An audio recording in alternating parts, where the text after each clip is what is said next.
राजधानी लखनऊ के मुख्य स्टेशन चारबाग से मात्र चंद कदम की दूरी पर प्रख्यात खम्मन पिडर बाबा की दरगाह के पास नई दिल्ली से बिहार जा रही शाहिद एक्सप्रेस 04,674 के 2 डिब्बे D1 B2 बोगियां अचानक पटरी से उतर गए।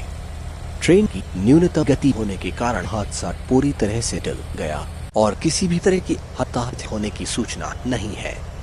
सूचना पर मौके पर पहुंचे GRP व रेलवे अधिकारियों ने घटना का जायजा लिया और यात्रियों को ढांढस बंधाया और साथ ही पटरी से उतरे डिब्बे में सवार यात्रियों को जल्द ही उनके गंतव्य स्थान पर भेजने का प्रबंध किया। हादसे में किसी भी तरह को कोई हताहत होने की सूचना नहीं है। यहाँ से चला मिल तो ये है मिल यही रखिए, यही रोकिए थोड़ी देर। यहाँ पे ऐसे लीजिए, नीचे वाला आ जाएगा, नीचे वाला वहाँ रुकिए।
लखनऊ के ग्रामीण क्षेत्र मलिहाबाद दिनांक 18 जनवरी को गौशाला गोपेश्वर मंदिर में नगर विकास मंत्री महेश गुप्ता पहुंचे।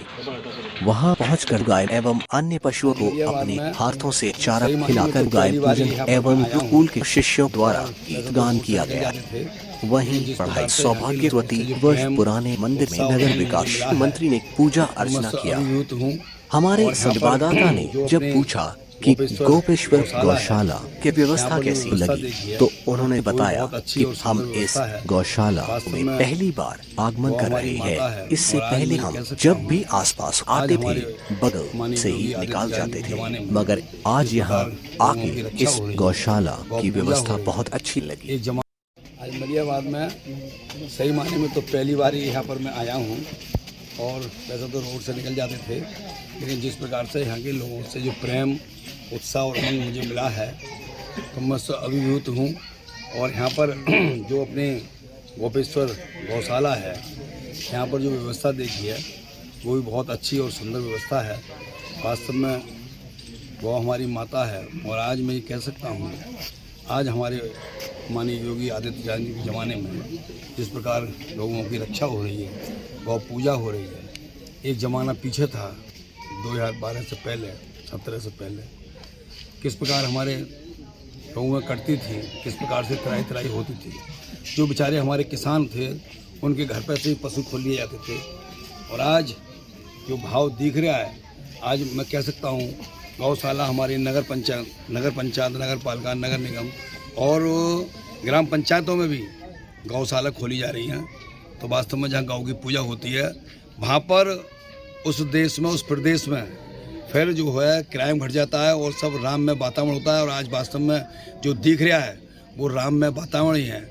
आज अयोध्या में किस प्रकार से हमारी दीपावली मनाई जाती है, विश्व में अद्वितीय है। विश्व के लोग तरसते हैं कि हमें वहाँ पर चीफ गेस्ट बनाया जाए। आज कृष्ण जन्माष्टमी किस ढंग से मनाई जाती है, कहने का भाव मेरा है बनारस में दीप देवबत्ती से मनाया जाता है। हर जगह बहुत ही अच्छे शुभ कार्य हो रहे हैं।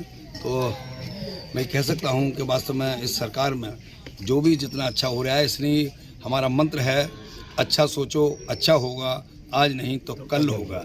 2017 में लोगों ने अच्छा सोचा था। सर अभी जैसे कुछ गांव नगर पंचायतों में जोड़े जा रहे थे और बीच में कार्य रुक गया। ना जो जोड़ने थे वो अभी सब पीछे जुड़ गए और उनमें हर नगर पंचायतों में पैसा भेज दिया गया है। अब चूंकि अभी कोरोना काल रहा है, इसमें इस वैश्विक महामारी में जिस प्रकार से हमारे माननीय मुख्यमंत्री जी ने जो मेहनत की है, आज मैं कह सकता हूं हमारे माननीय प्रधानमंत्री जी ने मुक्त कंठ से अगर देश में किसी मुख्यमंत्री जी की तारीफ की है तो हमारे माननीय योगी आदित्यनाथ जी की, जो उन्होंने दिन रात मेहनत कर आप समझिए प्रवासी भाई जो आए, मजदूर आए, सबकी चिंता करना, रात भर जग कर उनको रोडवेज बसों की व्यवस्था करना, जहाँ भी जो व्यवस्था थी गरीबों को अन्न सब चीज़ देते हुए। इससे बड़ा उदाहरण क्या हो सकता है। जिन मुख्यमंत्री जी के पिताजी का स्वर्गवास हो गया और स्वर्गवास होने के बाद वो उनके अंतिम संस्कार में नहीं गए, उनके मन में ये भाव था कि मैं प्रदेश की जो मुझ पर जिम्मेदारी है, मैं उस जिम्मेदारी मेरी प्रथम बनती है, मैं अपनी जनता की सेवा करूं, उस बीमारी में उनको संघर्ष करने के लिए अपनी तरफ से पूरी क्षमता दूं और मैं उन पर यह बात लागू कर सकता हूं।